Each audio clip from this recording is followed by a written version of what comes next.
Hello everybody and welcome to our exciting journey. Today we're diving into a topic that's close to home for so many Americans, the top 5 worst cities to live in the United States in 2025. Now, I know this might be a tough pill to swallow for some of you. Maybe you live in one of these cities, maybe you have family or friends who do. And I want to be clear, this isn't about putting anyone down. This is about understanding the challenges that these communities are facing and hopefully sparking a conversation about how we can make things better.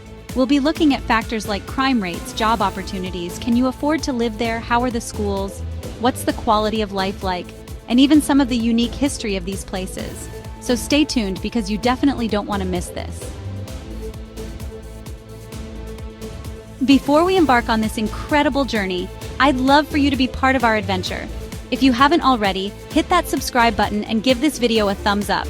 It truly helps our channel grow and connect with more explorers like you. Looking for an even deeper way to support us? Click Join to become a valued member of our exclusive community. As a member, you'll unlock behind-the-scenes content, early access to upcoming videos, and most importantly, the opportunity to shape the future of our channel.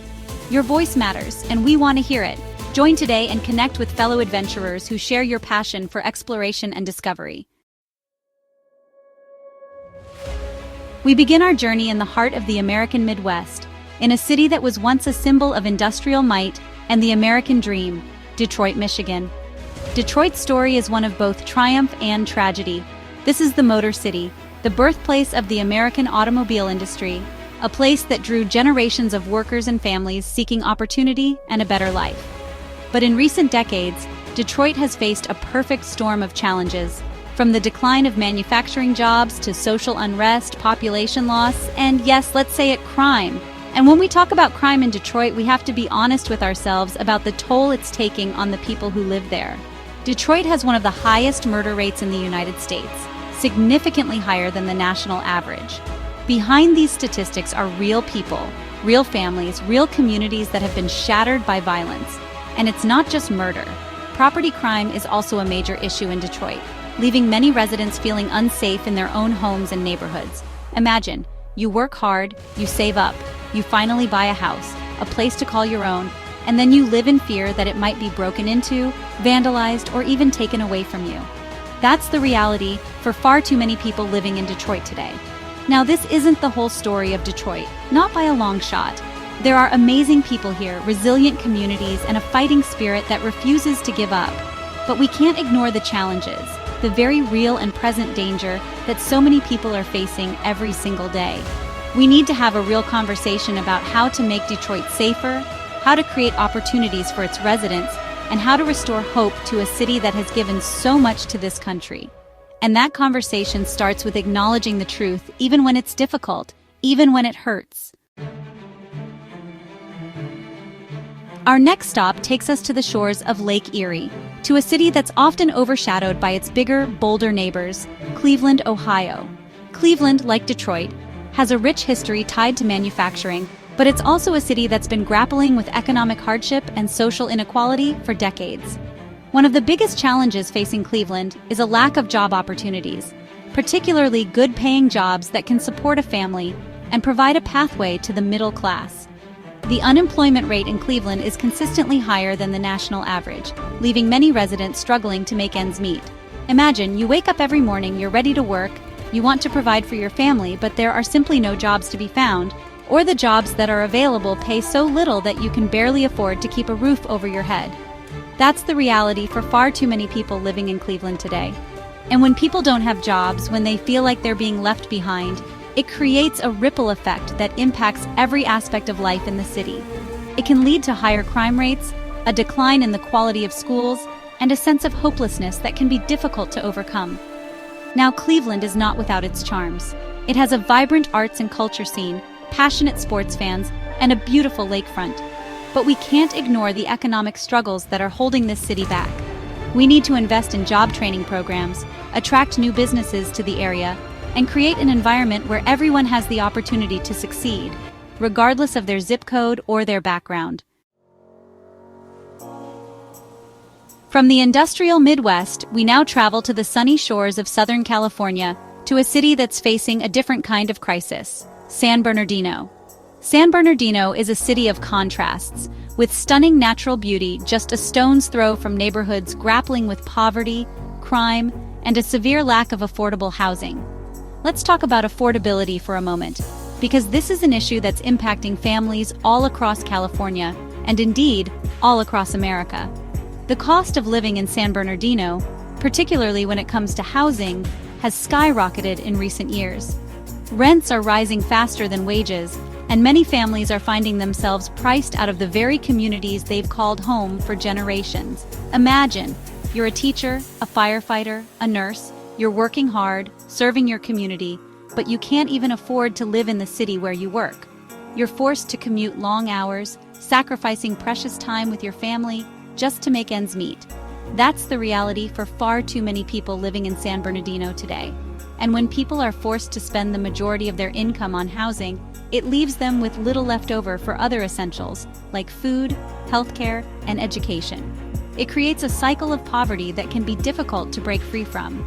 Now, San Bernardino is a city with a lot to offer, from its proximity to the mountains and the beach, to its diverse population and its rich history. But we can't ignore the affordable housing crisis that's pushing families to the brink.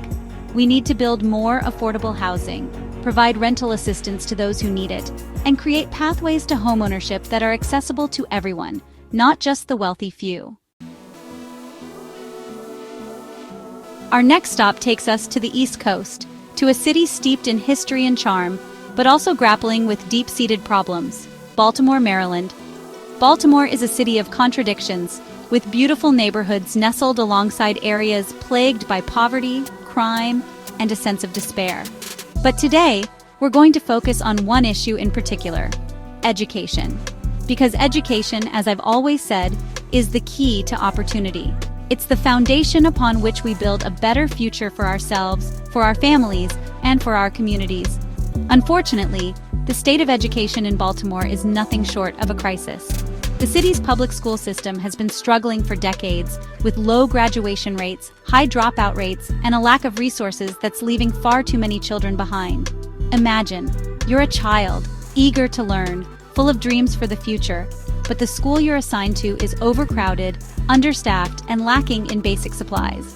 You're not getting the education you need to succeed, and your dreams begin to slip away. That's the reality for far too many children living in Baltimore today. And when children don't receive a quality education, it has a ripple effect that impacts their entire lives. They're more likely to drop out of school, more likely to end up in poverty, and more likely to become involved in the criminal justice system. Now, there are dedicated teachers, administrators, and parents in Baltimore who are fighting tirelessly to improve their schools. But they can't do it alone. We need to invest in our children, in their education, and in their futures. We need to provide our schools with the resources they need, attract and retain quality teachers, and create an environment where every child has the opportunity to reach their full potential. Our final stop takes us back to the heartland of America, to a city that's often overlooked but facing some of the most significant challenges in the country, St. Louis, Missouri. St. Louis is a city with a rich history, from its days as a gateway to the West to its role as a center of industry and innovation. But today, St. Louis finds itself at a crossroads, grappling with issues like crime, poverty, population loss, and a sense that the city is being left behind. St. Louis has a long and complex history, marked by both progress and setbacks. But one of the most significant challenges facing the city today is a decline in its quality of life. This decline is evident in a number of areas, from the condition of its neighborhoods to the availability of jobs, to the overall sense of safety and well-being among its residents. Imagine, you walk down the street and you see boarded-up buildings, trash piling up, and you don't feel safe letting your children play outside. You see businesses closing, jobs disappearing, and you wonder if there's a future for your family in this city. That's the reality for far too many people living in St. Louis today. And this decline in quality of life has a ripple effect, impacting everything from property values to economic development to the mental and physical health of its residents. Now, St. Louis is not without its bright spots. It has a vibrant arts and culture scene, beautiful parks, and a strong sense of community pride. But we can't ignore the challenges, the very real struggles that so many people are facing every single day. We need to invest in our neighborhoods, create jobs, improve public safety, and restore a sense of hope and opportunity to a city that has so much potential. Thank you for joining us on this journey to some of America's most challenged cities. We've seen firsthand the struggles, the hardships, but also the resilience of the human spirit. These cities may be facing difficult times, but they're also home to incredible people who are working tirelessly to create a brighter future. They're teachers, entrepreneurs, community activists, and everyday heroes who refuse to give up on their communities. And neither can we. We need to shine a light on these issues, start a national conversation, and demand better for our cities, for our families, and for our future. As we reflect on the broader implications, it's clear that the challenges faced by these cities are not isolated incidents, but part of a larger national issue. Addressing these problems requires a collective effort, innovative solutions, and sustained commitment from all levels of society. We must advocate for policies that promote economic growth, improve education, and ensure public safety. The future of our cities depends on the actions we take today. Let's work together to build a better tomorrow. Don't forget to like, comment, and subscribe for more insightful videos. Until next time, take care of yourselves and each other. Thank you for watching our video.